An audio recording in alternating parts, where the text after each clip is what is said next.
Aduh, sorry netizen. Biasa jaringan sibuk lekar. Pada kesempatan kali ini saya akan berbagi pengalaman pertama saya jalan-jalan atau pergi atau menginjakkan kaki di tengah Jawa. Oke? Kalau dulu sih pada saat kejadian itu terjadi, saya tidak malu karena memang saya itu nggak tahu. Tapi selang berabad-abad tahun lamanya setelah kejadian tersebut, saya ingat-ingat kembali, maka kalau ketemu orangnya saya agak setengah dewa malunya. Oke, sekarang mumpung lagi nyantai, saya lagi biasa seorang, katanya orang Amerika itu driver, katanya orang Madura itu sumber, katanya tergantung apa yang kita bawa sih. Kalau yang kita bawa tali rafia atau tampar atau tambang itu kita disebutnya dengan kusir. Kalau yang kita pegang itu tol kayak gini, kusirnya ini kita disebut sebagai pilot. Kalau yang kita pegang itu bunter kayak gini itu disebut dengan driver, bahasa kerennya, bahasa buteknya itu adalah supir. Oke, gak apa-apa lah, apalah itu, yang penting saya akan menceritakan sesuatu yang menurut saya itu malu sekarang. Nah, ceritanya begini. Dulu pada zaman dahulu kala, pada saat itu saya pertama kali nih pergi ke rumahnya saudaranya, istrinya, adik ipar sepupu dari paman saya laki-laki di kawasan Banyuwangi sana. Nah, pada saat itu yang rumah yang kita temuin itu penghuninya adalah satu orang nenek-nenek tua yang bahasa aslinya adalah Jawa Tulen, tidak tahu bahasa Indonesia sedikit pun. Yang kedua yaitu anaknya, cucunya ya, agak kecil sih, setengah dari saya ini. Oh, pegak. Nah, habis itu nih yang bikin saya malu di sini. Pada saat itu juga saya sendiri kebetulan belum tahu bahasa Madura sama sekali. Kok bahasa Madura? Nggak tahu bahasa Jawa sama sekali, karena kebetulan saya kan aslinya orang Madura, Kabupaten Sumeneb. Begitu kira-kira netizen. Pas nyampe sana, akhirnya saya duduk di situ, duduk kan di ruang tamu. Terus muncul si nenek-nenek tua itu, katakanlah kita sebut nenek-nenek tua itu sebagai mbah, jangan sebut bapak ya atau ibu, nanti saya yang diomelin.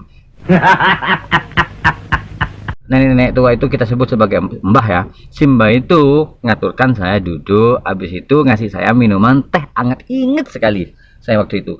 Nah, yang menjadi titik malu saya pada saat itu adalah begini. Pada saat lama kelamaan saya duduk, si nenek itu ngomong ke saya, "Durung mangan le." Oh, lantas di pikiran saya begini, durung mangan itu apa artinya ya? Kalau di tempat saya, durung itu adalah sebuah tempat hasil menyimpan panen jagung, dan tempatnya itu ada di atasnya dapur, pas di atasnya tumang. Jadi si jagung itu sama orang Sumeneb yang bertani itu ditaruh di turung itu untuk agar jagung itu tidak dimakan oleh kapang. Jadi bisa dibuat persediaan makan selama setahun. Habis itu ada kata-kata lagi, mangan. Oh no. Mangan itu kalau katanya orang Sumeneb Madura artinya nakal. Lah. Lalu di dalam otakku ini traveling. Nenek ini apa iya ya ngomongnya ke saya itu? Apa saya dikira cucunya yang nakal? Dia bilang, cucu yang nakal naik ke turun, yang suka sering masuk ke turun. Apa kayak gitu ya? Bingung. Saya nggak nyaut, nggak jawab. Kenapa ya? Saya bingung. Nenek ngomong apa? Saya cuma ngisem aja.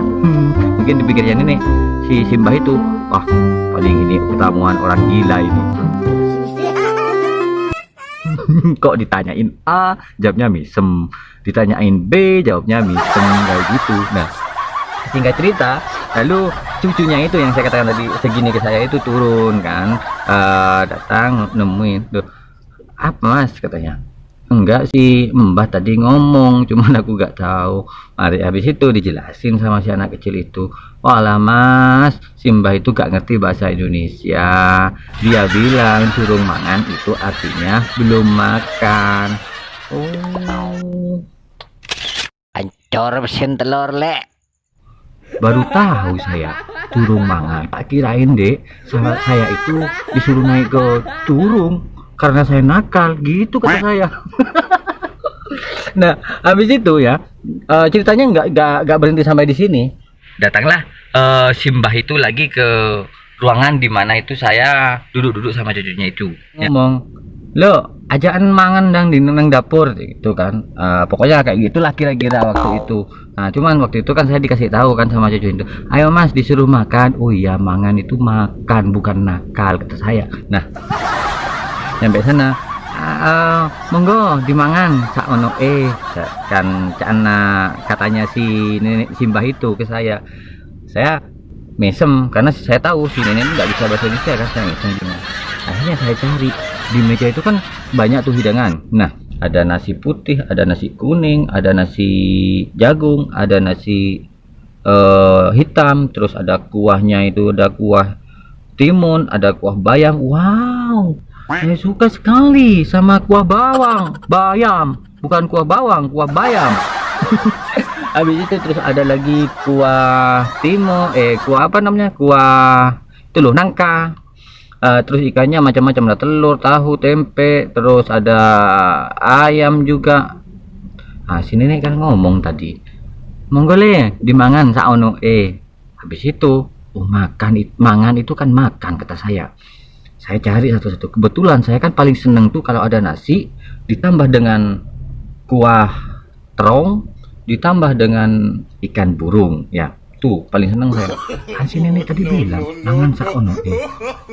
Mana ada mano kata saya. Mano itu kalau dalam bahasa Madura, mano itu adalah burung. Jadi waktu itu saya cari-cari itu ikan burung. Bukan, kok ikan burung sih? Masa ikan berenang masa burung berenang di laut ya?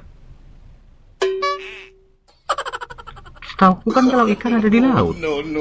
Wah, tau lah, pokoknya kayak gitulah. Saya cari itu satu-satu. Akhirnya si cucu bilang, loh, ayo mas dimakan. Oh iya kata saya kan, saya tidak bilang kalau saya mau cari burung itu yang dibilang nenek-nenek tadi itu, karena saya malu. Akhirnya saya ambil nasi ceplok, ya kan, saya ambil tahu sambil lalu saya celinguk mana tuh burung. Nah, pas mau ambil kuah itu bilang, mas iki jangan terong, katanya si cucu itu. Saya mau ngambil tuh gak jadi, teng. Mungkin katanya si adiknya itu paling masih gak mau sama kuah terong kan. Tuh saya mau ngambil lagi, dah bayam ini kesukaanku. Mau ngambil, si adik bilang lagi, loh nek iki jangan bayam mas. Kok jangan lagi? Gagal lagi saya mau ngambil. Habis itu berhubung saya sudah agak kesel, sesuatu yang saya seneng itu suruh makan tapi gak dikasih, jangan katanya. Habis itu saya mau ngambil yang namanya kuah kuah terong. Wah, gak apa-apa, yang penting gak pedes kata saya. Diambil set, kalau ini jangan terong. Saking keselnya sama saya itu waktu itu, akhirnya gak jadi tuh yang mau ngambil kuah itu. Sudah dimakan sama saya, sampai 2 umpatan langsung meledan saya. Kenapa? Nasinya agak nangkar kan. Habis itu saya minum. Lalu dibilang, lo ini loh mas, mangan kuahnya disambi. Tuh, kan tadi jangan dek, saya bilang kayak gitu. Ternyata jangan itu artinya adalah kuah.